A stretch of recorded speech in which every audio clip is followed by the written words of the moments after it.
तो स्टूडेंट आज का हमारा जो टॉपिक है वो थोड़ा केमिस्ट्री से रिलेटेड है। आपको मोस्ट इंपोर्टेंट फॉर्मूले बता देते हैं केमिस्ट्री के, जो बोर्ड एग्जाम के लिए महत्वपूर्ण है।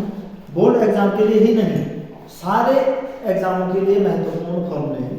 आगे कंपटीशन के एग्जाम के लिए आप ऑलरेडी कर पाएंगे, कोई कुछ भी एग्जाम देंगे तो उनके लिए जहाँ जहाँ साइंस आती है उसके लिए केमिस्ट्री के कुछ फॉर्मूले आपको लिखा देते हैं, जो कि मोस्ट इंपॉर्टेंट क्वेश्चन रहेगा। ठीक है, देखिए बोर्ड एग्जाम के लिए मोस्ट इंपॉर्टेंट है। आपको अगर केमिस्ट्री में समझना है तो ये आपको फॉर्मूले याद करने पड़ेंगे। ठीक है, तो सबसे पहले हम देखते हैं चूना पत्थर की बात करते हैं। ठीक है, लाइमस्टोन होता है, उसका फॉर्मूला होता है CaCO2। इस समय मैं आपको ज्यादातर केवल फॉर्मूले ही बताऊंगा। ठीक है, उनके व्यवहारिक नाम और मोस्ट इंपॉर्टेंट जो फॉर्मूले हैं वो। सबसे पहले हमारा है कैल्शियम कार्बोनेट, तो उसका फॉर्मूला है CaCO2। ठीक है, चूना पत्थर जिसको कहेंगे। ठीक है, इसका नाम है कैल्शियम कार्बोनेट, जिसको हम चूना पत्थर कहते हैं। ठीक है जी, ये CaCO2 कैल्शियम कार्बोनेट। उसके बाद दूसरा कैल्शियम का दूसरा है, इसकी बात करते हैं तो CaO है। इसको बोलते हैं कैल्शियम ऑक्साइड, इसको बोलते हैं कैल्शियम ऑक्साइड। कैल्शियम ऑक्साइड का मतलब है CaO। कैल्शियम ऑक्साइड का मतलब, इसको अगर मैं व्यवहारिक नाम कहूं तो बिना बुझा चूना, इसको कहते हैं बिना बुझा चूना। ये वो चूना है जिसमें हमने पानी को नहीं डाला है। ठीक है, अच्छा, उसके बाद हमारा आता है बुझा हुआ चूना जिसमें हम पानी डालते हैं, इसका नाम है कैल्शियम ऑक्साइड। ठीक है, वो होता है CaOH का होल ट्वाइस। ठीक है, अगला जो फॉर्मूला है वो है CaOH का होल ट्वाइस। इसका नाम है कैल्शियम हाइड्रोक्साइड। क्या है इसका नाम? है कैल्शियम हाइड्रोक्साइड। ठीक है, कैल्शियम हाइड्रोक्साइड। ठीक है, तो कैल्शियम हाइड्रोक्साइड का फॉर्मूला होता है CaOH का होल ट्वाइस, कैल्शियम हाइड्रोक्साइड। ठीक है, CaOH का होल ट्वाइस। ठीक है, इसको बोलते हैं बुझा हुआ चूना। इसका नाम क्या है? बुझा हुआ चूना। स्क्रीनशॉट लेते रहिए, या अगर क्लास 10 वाले हैं तो नोट करते रहिए, आगे कंपटीशन एग्जाम वाले हैं वो भी नोट करते रहिए, क्योंकि महत्वपूर्ण क्वेश्चन है। ठीक है, अच्छा, मैं सारे ऐसे को जितना मेरे को याद है वो, जितना मेरे को याद आते रहेंगे मैं उनके फॉर्मूले लिखते रहूंगा और आपको ये लिखाता रहूंगा, क्योंकि केमिस्ट्री पढ़ना है तो आपको इतनी चीजें याद होनी ही चाहिए। इसको कैल्शियम हाइड्रोक्साइड कहते हैं। ठीक है, अगर मैं कैल्शियम ऑक्साइड में बिना बुझे हुए चूने अगर पानी को मिलाता हूं तो मेरे को रिएक्शन मिलती है CaOH का होल ट्वाइस, जो मेरे को चाहिए। ठीक है, कैल्शियम हाइड्रोक्साइड बनाने की विधि। अनबुझे चूने में पानी डालते हैं, बुझा हुआ चूना बनता है। ठीक है, अगला देखते हैं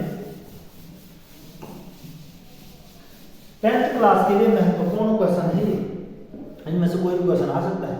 अगला देखिए NaC, सोडियम क्लोराइड। इसका नाम है देखो सोडियम क्लोराइड। क्या है? Sodium chloride. ठीक है, सोडियम क्लोराइड का मतलब है साधारण नमक। अगर मैं इसको नॉर्मली तौर पर कहूं, व्यावहारिक नाम साधारण नमक, रासायनिक नाम सोडियम क्लोराइड, सोडियम का एसिड। ठीक है, सोडियम क्लोराइड। अगला देखो, अगला सोडियम का एसिड की बात करो तो NaOH, इसको बोलते हैं कास्टिक सोडा या सोडियम हाइड्रोक्साइड। पहले तो इसका नाम क्या है? इसका रासायनिक नाम क्या है? रासायनिक नाम व्यवहारिक नाम दोनों बता रहा हूं आपको। ये रासायनिक नाम है, व्यवहारिक नाम है। इसका रासायनिक नाम है सोडियम हाइड्रोक्साइड। आपको फॉर्मूला से बता रहा हूं, सोडियम हाइड्रोक्साइड। ठीक है, इसका नाम है सोडियम हाइड्रोक्साइड, जिसको हम क्या कहते हैं? कास्टिक सोडा बोलते हैं। ठीक है, इसको हम कहते हैं कास्टिक सोडा। इसको नोट करते जाइए, याद करते जाइए, इसमें थोड़ा लेते जाइए, जो भी आपकी इच्छा है। NaOH हो गया। अगला हम सोडियम का एस की बात करते हैं। ठीक है, अगले सोडियम का एस की बात करते हैं, जो मोस्ट इंपॉर्टेंट है हमारे लिए 10th क्लास वालों के लिए, तो मोस्ट इंपॉर्टेंट है, बाकी और एग्जामों के लिए भी है। अगला देखिए हम करते हैं, लिखते हैं Na2CO3 10H2। ये आपका है वाशिंग सोडा। ठीक है, जिसको हम धावन सोडा कहते हैं। वाशिंग सोडा बोलो या धावन सोडा बोलो, वाशिंग सोडा है, धावन सोडा कहते हैं। Na2CO3 10H2 का धावन सोडा है। ठीक है, धावन सोडा जो हमारा है, इस धावन सोडा का आप देखिए Na2CO3 10H2 फॉर्मूला है, सोडियम का एस है। ठीक है, धावन सोडा है। ठीक है, इसका जो वाशिंग सोडा धावन सोडा बोलो, अच्छा, इसका रासायनिक नाम जो है इसका रासायनिक नाम देखिए क्या है, sodium carbonate. Sodium carbonate 10th class के लिए मोस्ट इंपोर्टेंट फॉर्मूले हैं, आपके बाद पूछे जाते हैं, ठीक है। तो धावन सोडा का प्रयोग आपको पता है कहाँ होता है, कपड़े धोने में यूज किया जाएगा। सोडियम कार्बोनेट इसका रासायनिक नाम है, धावन सोडा इसका व्यवहारिक नाम है, Na2CO3 10H2 इसका फॉर्मूला है, ठीक है। अगले में देखिए क्या करते हैं, अगला फॉर्मूला आता है सोडियम का दूसरा है इसका, जिसमें कंफ्यूजन होता है धावन सोडा और खाने का सोडा, ठीक है। तो अगला खाने का सोडा है जिसको बेकिंग सोडा कहते हैं, उसका फॉर्मूला है उसका फॉर्मूला है NaCO3, ठीक है, NaCO3 10H2,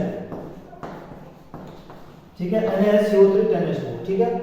तो NaCO3 10H2 इसका जो रासायनिक नाम है इसको बोलते हैं सोडियम बाइकार्बोनेट, इसको कहते हैं सोडियम बाइकार्बोनेट, ठीक है।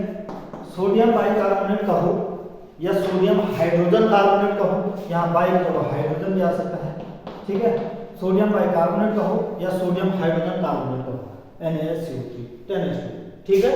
ये भी सोडियम का एस्टर है, ठीक है। खाने का सोडा आता है, सिलिका के रूप में इसका इस्तेमाल होता है। अगला अगर हम बात करें, देखो सोडियम के चार बताए, NaCl, NaOH, Na2CO3, NaCO3, most important आपके बोर्ड एग्जाम में। अगला हम चलते हैं तो कैल्शियम का एक और देखते हैं, ब्लीचिंग पाउडर, ठीक है। तो ब्लीचिंग पाउडर का जो फॉर्मूला है वो है CaOCl, ठीक है। मैं 7 फॉर्मूले भी लिखा रहा हूँ, व्यवहारिक नाम लिखा रहा हूँ, रासायनिक नाम लिखा रहा हूँ, मोस्ट इंपोर्टेंट है। अब आपको जैसे कि कैल्शियम क्लोराइड है, ठीक है, तो ये अनबुझाऊना है CO, इसमें मैं अगर क्लोरीन गैस को प्रोवाइड करता हूँ तो मेरे को क्या मिलता है, CaOCl, कैल्शियम ऑक्सीक्लोराइड। या बुझे हुए जो मैं COH का हूँ तो इसमें Cl मिलाता हूँ तो CaCl2 मिलेगा प्लस H2 बाहर चल जाएगा, ठीक है। तो इस प्रकार से होगा। देखिए ये CaCl2 इसका जो रासायनिक नाम है वो है, देखो, कैल्शियम ऑक्सीक्लोराइड, कैल्शियम ऑक्सीक्लोराइड,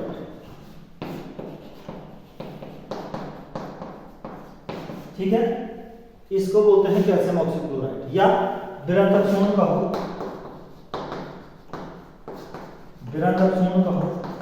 या ब्लीचिंग पाउडर कहो,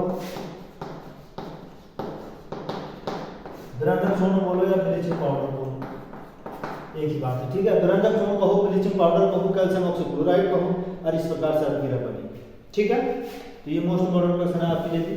आप देखिए नेक्स्ट हम पहुंचते हैं किसके पर, कैल्शियम हो गया है।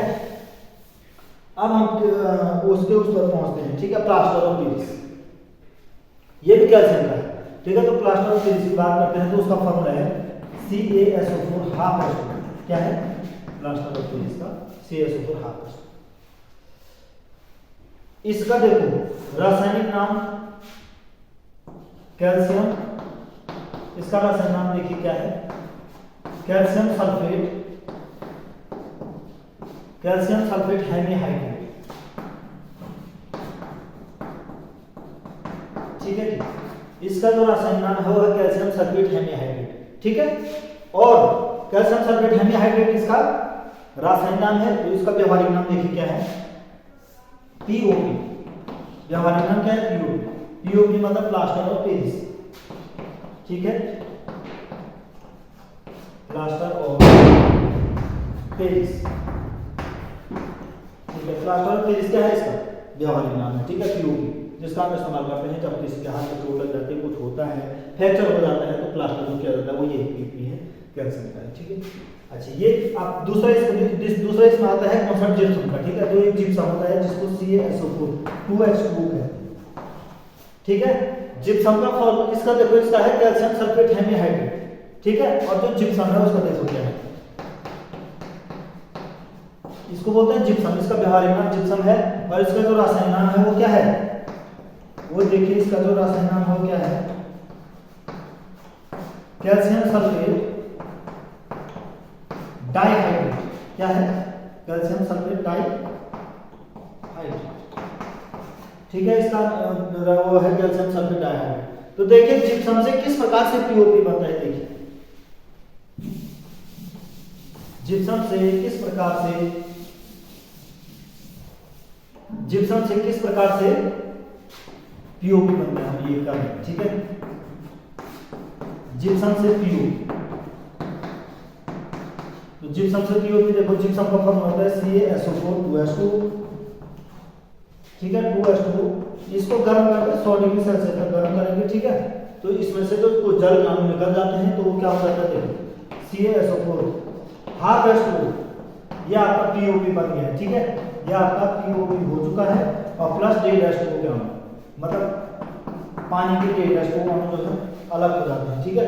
तो इस प्रकार से प्लास्टर ऑफ पेरिस से जिप्सम बनता है, मोस्ट इंपॉर्टेंट है, बार बार क्वेश्चन में पूछा जाता है, ठीक है। उसके बाद आगे देखते हैं, उसके बाद हम आगे बढ़ते हैं। तो हमारे पास जो फॉर्मूला है कुछ प्रकार से, उसमें फॉर्मूला आपको केवल फॉर्मूला दिखा रहा हूँ, देखिए जैसे कि ZnCl, इसको जिंक क्लोराइड बोलेंगे, ठीक है। अच्छा CuSO4, इसको बोलते हैं कॉपर सल्फेट, ठीक है। इसका नाम है कॉपर सल्फेट CuSO4। इसी प्रकार से एक आपने फिट करें, पोटास एलम भी कहते हैं इसको, इसका रासायनिक नाम है पोटास एलम, ठीक है। तो फिट करी जो है उसका पोटास एलम जो है फॉर्मूला है, वो पोटास एलम इसका रासायनिक नाम है। तो इसका जो फॉर्मूला है वो देखिए क्या है, इसका है वो फिट करी जो है ये इस प्रकार से, ये जिंक सल्फेट है, ठीक है। ये कॉपर सल्फेट हो गया आपका ZnO, जिंक ऑक्साइड हो गया। उसी प्रकार से आयरन ऑक्साइड होता है FeO, इसी प्रकार से Fe2O3 होता है, फिर Fe3O4 होता है, ये हेमेटाइट है, ये मैग्नेटाइट है, ठीक है। इस प्रकार चलता है। तो इस प्रकार से हमारे जो फॉर्मूले होते हैं आपको इस तरीके से, और बहुत सारे फॉर्मूले हमारे तो 10th क्लास में मेरे को मोस्ट इंपॉर्टेंट फॉर्मूले यही लगे जो आपके सिलेबस में बहुत बार आते हैं, और छोटे मोटे आपको फॉर्मूले याद होने चाहिए, ठीक है। उस प्रकार से, जिस प्रकार से एक बार क्वेश्चन ये आता है कि सोडियम को केरोसिन ऑयल में क्यों रखते हैं, क्योंकि सोडियम बहुत सक्रिय धातु है और वो जल के संपर्क में आते ही जलने लग जाती है, इसलिए उसको मिट्टी के तेल में डुबो कर रखते हैं, ठीक है। उस प्रकार से दूसरा सवाल हमारे पास आता है कि कमरे के ताप पर द्रव अवस्था में रहने वाली धातु कौन सी है, तो वो आपको पता है पारा है। कमरे के ताप पर द्रव अवस्था में रहने वाली अधातु का नाम आएगा तो वो ब्रोमीन है, ठीक है। उसी प्रकार से आवर्त सारणी की सबसे विद्युत ऋणात्मक जो धातु है वो फ्लोरीन है, ठीक है। हैलोजन, यहाँ फ्लोरीन, क्लोरीन, ब्रोमीन, आयोडीन, उनको हैलोजन कहते हैं। उसी प्रकार से एक आवर्त सारणी में हमारे पास एक चक्कर, एक लास्ट आता है जिसको अक्रिय गैसों का समूह कहते हैं। अक्रिय गैसें बोलो, इनर्ट गैसें बोलो, नोबल गैसें बोलो, ठीक है। तो किसी से क्रिया नहीं करती हैं क्योंकि उनका स्ट्रक्चर बड़ा होता है, ठीक है। तो वो आपके पास है helium, neon, argon, krypton, xenon और रेडन, ये आपके जो है अक्रिय धातु हैं, ठीक है। इस प्रकार से, और बाकी तो आवर्त सारणी में जब आपको पढ़ाया जाएगा तो उसमें हर चीज को डीपली पढ़ाया जाएगा, ये आपके पास फॉर्मूलों का इंट्रोडक्शन था, ठीक है। इसी प्रकार से जिस पर छोटे छोटे फॉर्मूले हमारे पास हैं, जैसे CO कार्बन मोनोऑक्साइड होता है, CFC क्लोरोफ्लोरोकार्बन होता है, ठीक है। F12 फ्रीऑन होता है, फ्रीऑन गैस जो फ्रीज में रहती है, ठीक है। ये CFC क्लोरोफ्लोरोकार्बन है, फ्रीऑन है, ये आपके ग्लोबल वार्मिंग के लिए जिम्मेदार है, ये कार्बन मोनोऑक्साइड है, ठीक है। उसी प्रकार से एक अम्ल वर्षक का कॉन्सेप्ट आता है, तो सल्फर के ऑक्साइड और नाइट्रोजन के ऑक्साइड SO2 और NO2, जब जल का pH मान 5.4 हो जाता है तो उसको अम्ल वर्षा कहते हैं, ठीक है। तो उस अम्ल वर्षा में जल में सल्फर के ऑक्साइड और नाइट्रोजन के ऑक्साइड घुल जाते हैं, जिसको आप अम्ल वर्षा कहते हैं, ठीक है। और हमारे पृथ्वी का टेम्परेचर लगातार बढ़ता जा रहा है, जिसको ग्लोबल वार्मिंग कहते हैं, ठीक है। इस प्रकार से हमारी जो है हमारे पास क्वेश्चन इस प्रकार से फॉर्मूले, ठीक है। उसी प्रकार CO2 आपको पता है, आपको कार्बन डाइऑक्साइड है, ठीक है। इसी प्रकार से बहुत सारे कैसे वो फॉर्मूले हैं, आपको इस प्रकार से याद रखने हैं। तो इससे आगे हम नेक्स्ट वीडियो में करेंगे।